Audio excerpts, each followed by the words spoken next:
அபார கருணா சிந்தும் ஞானதம் சாந்த ரூபிணம் ஸ்ரீ சந்திரசேகர குரும் பிரணமாமி முதான்மகம். ஸ்ரீ குருபியோ நமக. குருவே சரணம். கோபுரம் டிவி நேயர்களுக்கு பக்திபூர்வமான வணக்கங்கள். மகா பெரியவா அற்புதங்கள் தொடரில் மகான் அனைத்து பக்தர்களிடத்திலும் எப்படி ஒரு பாரபட்சம் இல்லாத அன்பினை வெளிப்படுத்துகிறார், எல்லார் மேலும் கருணை மழையை எவ்வாறு பொழிகிறார்னு பார்த்துட்டு வரோம் இல்லையா? நாம் என்ன சொல்கிறோம்? மகா பெரியவா என்னென்ன சொல்லியிருக்காருலாம் பார்க்குறோம். அனைத்து மனிதர்களுக்குள்ளும் இருப்பவர் அந்த பரமாத்மா தான், அந்த பரபிரம்மம் தான் அப்படின்னு மகா பெரியவா சொல்கிறார். ஆனால் அதை மேலும் கொஞ்சம் எக்ஸ்பேண்ட் பண்ணி அவரே சொல்கிறார். தெய்வத்தின் குரலில் பார்த்தா அனைத்து ஜீவராசிகளுக்குள்ளும் இருப்பது அந்த இறைவன் தான். அது எந்த ஜீவராசியாக இருந்தால் என்ன, மனிதனாக இருந்தால் என்ன, எந்த மிருகமாக இருந்தால் என்ன, விருட்சமாக இருந்தால் என்ன, பறவைகளாக இருந்தால் என்ன, பூச்சி பொட்டு பாம்பு எதா இருந்தால் என்ன, எல்லாத்துக்குள்ளேயும் இருப்பது அந்த பகவான் தான்.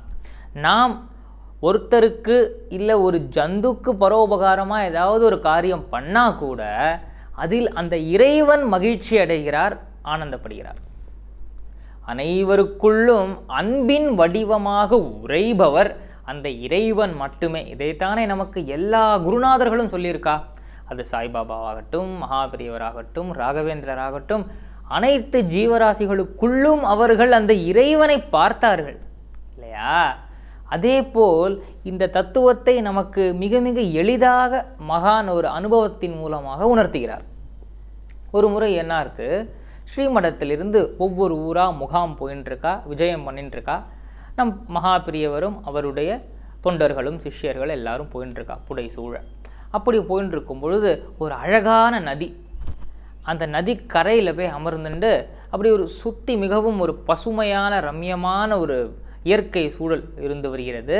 அந்த இடத்துல அந்த நதிக்கரையில் அமர்ந்துட்டு அனுஷ்டானம் பண்ணுறதுக்காக மகாபிரியவா உட்காந்துக்கிறார். அவர் அந்த இடத்தை தேர்வு செய்ததுமே அப்படி தொண்டர்கள் அவருக்கு தேவையானவற்றை எல்லாம் ஏற்படுத்தி கொடுத்து, அவர் அமர்ந்து கொள்வதற்கு ஒரு சின்ன ஆசனத்தை ஏற்படுத்தி கொடுத்து, அதன் மேல் அவர் அமர்ந்து தன்னுடைய அனுஷ்டானத்தை எல்லாம் பண்ணிட்டு அவர் ஜபத்தில் ஈடுபடுகிறார். அப்படி கண்களை மூடிண்டு ஜபம் செஞ்சுட்டே இருக்கார். தியான நிலைக்கு போகிறார். அப்பொழுது அவருக்கு அருகில் எப்போவுமே இந்த ஜபம் பண்ணும் பொழுது, அனுஷ்டானம் பண்ணும் பொழுதெல்லாம் என்ன பண்ணுவா அப்படின்னு பார்த்தா, ஒரு சொம்பு இல்லை ஒரு பாத்திரம், அதில் கொஞ்சம் நீரை நிரப்பி வைத்துக்கொள்வார்கள். அது ஒரு வழக்கம் இல்லையா? அந்த தண்ணீரை பயன்படுத்தித்தான் அவர்களுடைய அனுஷ்டானத்தை, சந்தியாவந்தனத்தை எல்லாருமே செய்வார்கள். அப்படி மகானும் தியானத்தில் இருக்கும் பொழுது அவருக்கு அருகில் ஒரு சொம்பில் நீரை நிரப்பி வைத்திருந்தார்கள் சிஷ்யர்கள். அது அப்படி அருகில் இருக்கும் பொழுது அந்த பக்கமாக வந்த ஒரு தெருநாய் ஒன்று இவரை பார்த்துட்டே வந்தது. மகான் இருக்கும்பொழுது ரொம்ப அருகில் இருக்கப்படாதுன்னு சிஷ்யர்கள் கொஞ்சம் விலகி அப்படி நிற்கிறா. அந்த தெருநாய் இந்த பாத்திரத்தில் என்ன இருக்குன்னு பார்க்குறாப்புல தன்னுடைய வாயை வச்சுடுது. தண்ணி இருக்கே, தண்ணி குடிக்கலாமேன்னு வாயை வச்சுடுது. அது வாயை வச்ச வரைக்கும் யாரும் பார்க்கலை, அமைதியாக தான் அதை பண்ணியிருக்கு. ஆனால் அந்த இடத்தில் அது தண்ணீரை பருகியதுமே பக்கத்தில் இருந்த ஒரு சிஷ்யர் அதை கவனிச்சிட்டார். ஐயோ, பெரியவா வச்சுருந்த பாத்திரத்தில் போய் ஒரு நாய் வாயை வச்சுடுத்தேன்னு ஒரு பெரிய கல்லை எடுத்து அந்த நாய் மேலே வீசிட்டார். இதுவரைக்கும் நம் மகா சுவாமிகள் கண் திறக்கவில்லை, தியானத்திலேயே தான் இருக்கார். அந்த கல் அந்த நாய் மேலே பட்டதுமே அந்த பிராணி வலி தாங்காமல் ஒரு கத்து கத்தித்து. அப்பொழுதுதான் மகான் கண்ணை திறந்து பார்க்கிறார் அந்த இடத்துல என்ன ஆயிருக்குன்னு. அந்த வலி தாங்க முடியாத அந்த நாய் ஒரு கத்து கத்திட்டு அப்படி நொண்டிண்டு அப்படியே போயிடுத்து ஓரமாக. அப்பொழுதுதான் மகான் உணர்ந்து கொள்கிறார் என்ன ஆயிருக்குன்னு. அதாவது அந்த சிஷ்யரும் என்ன ஆச்சுன்னு சொல்லலை, அந்த நாயும் அங்கேருந்து போயிடுத்து. சுற்றி இருந்த யாருமே அந்த இடத்தில் என்ன நடந்ததுன்னு சொல்லலை. ஆனால் அங்கு என்ன ஆகியிருக்கும் என்பதை அந்த சூழ்நிலையை கண்டதுமே ஊகித்து கொள்கிறார் மகான். ஏன் இந்த நாயை நீ அடித்த? அது என்னோட சொம்பில் தண்ணி குடிச்சிருத்துன்னு அடிச்சையா? அதுக்கு தெரியுமா என்ன இது சங்கராச்சாரியாருடைய சொம்பு, இதில் நம்ம வாயை வைக்கப்படாதுன்னு? அது ஏதோ பாவம் இந்த பாதையில் வந்திருக்கு, தாகமாக இருந்ததுமே கிட்ட பார்த்து தண்ணி இருந்ததுனால அதில் வாயை வச்சிருக்கு. அதுக்காக நீ அதை அடிக்கலாமா? அதுவுமே பகவானோட ஒரு அம்சம் தானே. எல்லாத்துக்குள்ளேயும் பகவான் இருக்காருன்னு சொல்கிறோமே தவிர நாமளே இப்படி அடிக்கலாமா? இது தப்பு இல்லையா அப்படின்னு மகான் கடிஞ்சுட்டார்.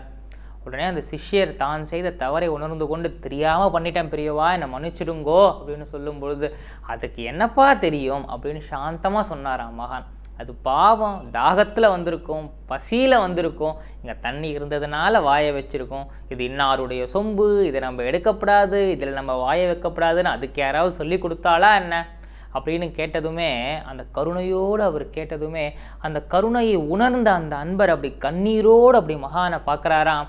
மன்னிச்சிடுங்கோ பெரியவா, தப்பு பண்ணிட்டேன் அப்படின்னு சொல்லும் பொழுது, சரி சரி நீ தெரியாமல் தானே பண்ண, பரவாயில்ல, இப்போ நீ என்ன பண்ணுற, இந்த வீதியில் இருக்கிற எல்லா ஆற்றுக்கும் போ, அவள் சாப்பிட என்னென்ன வச்சுருக்காளோ அதிலிருந்து கொஞ்சம் கொஞ்சம் வாங்கிட்டு வா, அதை வாங்கிட்டு என்கிட்ட வா அப்படின்னு சொன்னார்.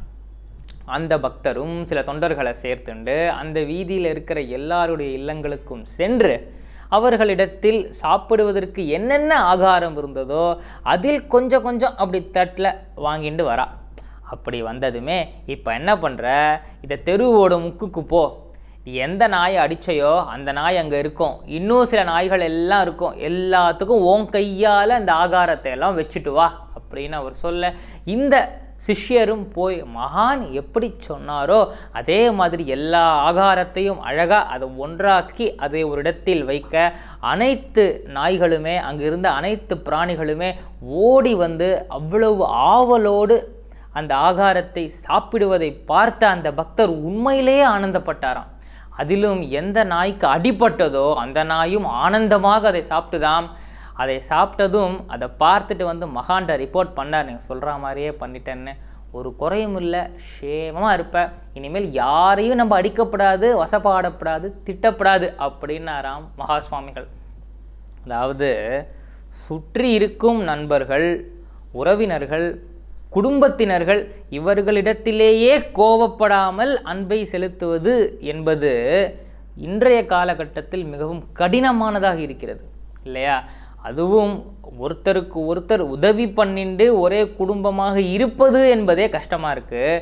ஆனால் நம் மகா சுவாமிகள் மனிதர்கள் மட்டும் இல்லாமல் அனைத்து ஜீவராசிகளிடத்திலும் நாம் அன்போடு இருக்க வேண்டும் என்பதை எவ்வளவு அழகாக நமக்கு உணர்த்துகிறார். இந்த அன்பின் வடிவம்தான் இறைவன் என்பதை மகா பிரியவாளில் இருந்த அனைத்து குருமார்களும் நமக்கு உபதேசித்திருக்கிறார்கள். இந்த அன்பை நாம் கை கொண்டால் இறைவன் நம்மை தேடி வருவார் என்பதில் சந்தேகமே கிடையாது. சக்ருத் ஸ்மரண மாத்திரேன பவரோக விநாசகே சந்திரசேகர பாதாப்ஜே வாசேதாம் ஹிருதிமே சதா.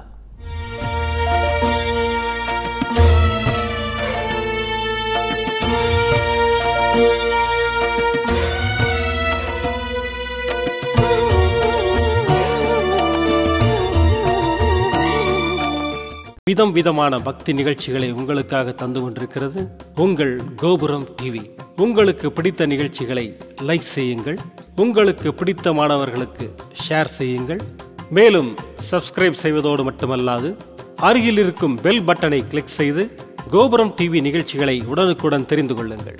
மற்றும் ஒரு மகிழ்ச்சியான செய்தி, கோபுரம் டிவி ஆப்பை கூகுள் பிளே ஸ்டோரில் ஃப்ரீ டவுன்லோட் செய்து கோபுரம் டிவி நிகழ்ச்சிகளை தொடர்ந்து கண்டுகளியுங்கள், பாருங்கள், ரசியுங்கள், பரவசமடையுங்கள்.